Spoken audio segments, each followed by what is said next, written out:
మన గోదావరిని మోదీ తక్కువ ఎత్తుకుపోతున్నట. మన ప్రాణహిత నీళ్లు తమిళనాడుకు, సాగర్ ప్రాజెక్టుకు కేఆర్ఎంబీకి ఇచ్చిర్రు.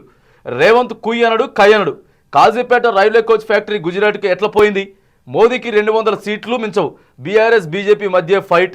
రేవంత్ రెడ్డికి తెలంగాణ చరిత్ర తెలవదు, భూగోళం తెలవదు. ఏరికోరి తెచ్చుకుంటే ఎగిరెగిరి తన్నినట్టుంది కాంగ్రెస్ పాలన. చేసిన మోసానికి 3 నెలల్లో కడియం రాజకీయం సమాధే. గణపూర్లో మళ్ళీ ఎన్నికలు, రాజయ్యే ఎమ్మెల్యేగా అవుతాడని చెప్పి కేసీఆర్ మాట్లాడుతూ ఉన్నాడు. ఇక ఒకసారి చూడండి. దాదాపుగా ప్రజలంతా కూడా ఇగో ఈ రకంగా వచ్చిర్రు. ఈ రకంగా వచ్చింది. మన మీద కావాలని చూపెట్టేది కాదు, కానీ వాస్తవంగా ఇగో ఇంతమంది జనాలు నిన్న కేసీఆర్ సభకి, కేసీఆర్ రోడ్ షోకి ఆడికల్లా జనాలు అంతా వచ్చిర్రు. వరంగల్లో వచ్చిండు. ఇక ఆ నుంచి వెళ్ళి మీరంతా కూడా అభ్యర్థిని ఆశీర్వదించాలని చెప్పి ప్రజలకు అన్నిటి కూడా నీళ్ల గురించి కానీ, లేదా తెలంగాణ చరిత్ర గురించి కానీ, ఎట్లా కాంగ్రెస్ పార్టీని అధికారంలోకి తెచ్చుకున్నాం, మరి మీరు ఎట్లా అట్లా ఓట్లు వేసినారని చెప్పి ప్రతి అంశం మీద కూడా నిన్న కేసీఆర్ మాట్లాడిన మాటలు కూడా మనం చూస్తూ ఉన్నాం. మరి అంతా ఆగమాగం చేసేసిండ్రు.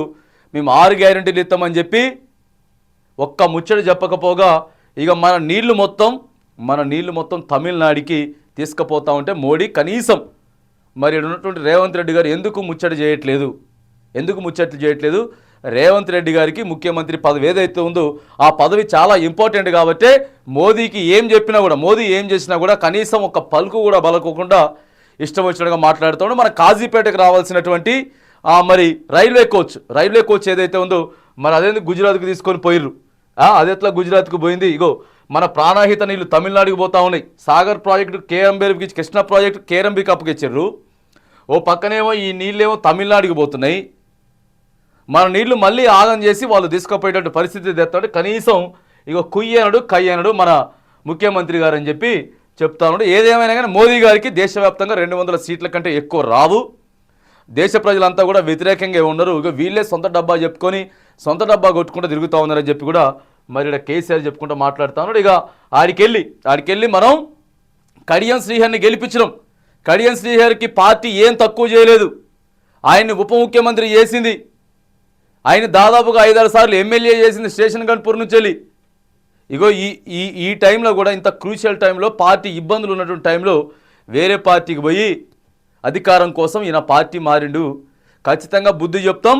న్యాయస్థానాల ద్వారా ఏదైతే ఉందో ఆయన ఎమ్మెల్యే అభ్యర్థిత్వాన్ని ఖచ్చితంగా రద్దు చేసి మళ్ళా ఆడ ఎన్నికలు తీసుకొస్తాం, ఖచ్చితంగా ఆడ రాజయ్యని గెలిపించుకుంటామని చెప్పి కూడా మరి కేసీఆర్ నిన్న మాట్లాడుతూ ఉన్నాడు.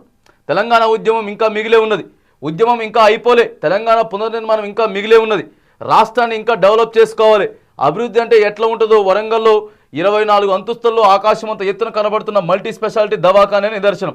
అటువంటి ప్రగతిలో ముందుకు పోవాలి. బీఆర్ఎస్ గెలవాలి. 13వ తేదీ వరకు ఉత్సాహాన్ని కొనసాగించి పోరుగల్లు చైతన్యాన్ని జాటాలని చెప్పి కూడా బీఆర్ఎస్ అధినేత కేసీఆర్ మాట్లాడుతూ ఉన్నాడు. మనం ఖచ్చితంగా కూడా మళ్ళీ మంచి పాలన తెచ్చుకోవాలి, తెలంగాణ కోసం మళ్ళీ కొట్లాడాలి అనుకుంటే మాత్రానికి మనం 12 సీట్లు గెలవాల్సినటువంటి అవసరం ఉన్నది. మనం ఎంపీ స్థానాలు ఏవైతే ఉన్నాయో 12 స్థానాలు గెలవాలి. మన డెవలప్మెంట్ మొత్తం కూడా మళ్ళీ ఆగిపోయింది. కనీసం తెలంగాణ చరిత్ర ఇప్పుడున్నటువంటి ముఖ్యమంత్రికి తెలవదు. తెలంగాణ చరిత్ర తెలవదు.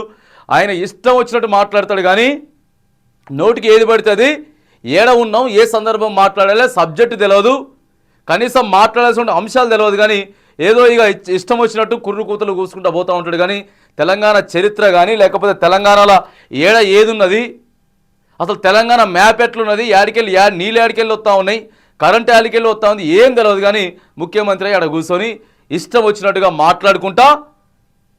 వచ్చినట్టు మాట్లాడుకుంటా మళ్ళా మన నీళ్లు, మన కరెంటు ఇవన్నీ కూడా ఎత్తకపోతా ఉన్నారు. ఆడ మోదీ గారు కానీ, లేకపోతే పక్కన ఉన్న ఆంధ్ర రాష్ట్రంలో కూడా ఎత్తకపోతా ఉంటే ఈయనకు సబ్జెక్ట్ తెలియదు కదా.